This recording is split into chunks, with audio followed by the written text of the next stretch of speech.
Est-ce que pour vous, question assez cash, est-ce que Paul Vannier, pour vous, a voulu instrumentaliser en partie la commission à des fins politiques contre François Bayrou? Euh, je dirais oui, mais pas. Enfin, ce que je veux dire, c'est que c'est pas un jugement de valeur.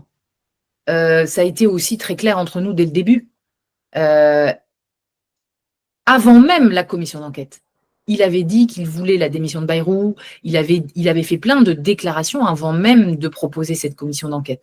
Et pourtant, nous avons voté à l'unanimité, 70 députés de tous les groupes, la création de cette commission d'enquête dont il allait être le co-rapporteur et dont il faudrait un rapporteur de la majorité, enfin du bloc central, qui a été moi. Ça veut bien dire que personne n'était dupe, ni moi, ni personne, sur les objectifs de Paul Vannier et de la France insoumise concernant le Premier ministre.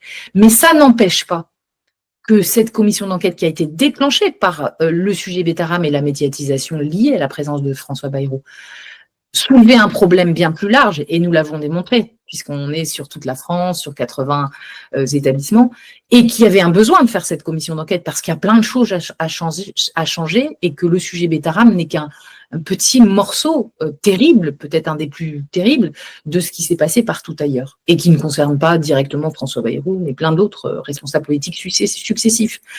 Donc, moi, je crois que j'ai jamais été dupe de ça. À un moment, quand on fait de la politique, moi aussi, on m'a dit on instrumentalise pour les municipales à Lille, on fait ça exprès. Vous venez de me faire le lien avec la question qui allait suivre, qui était sur les conséquences, on va dire, entre guillemets, politiques et personnelles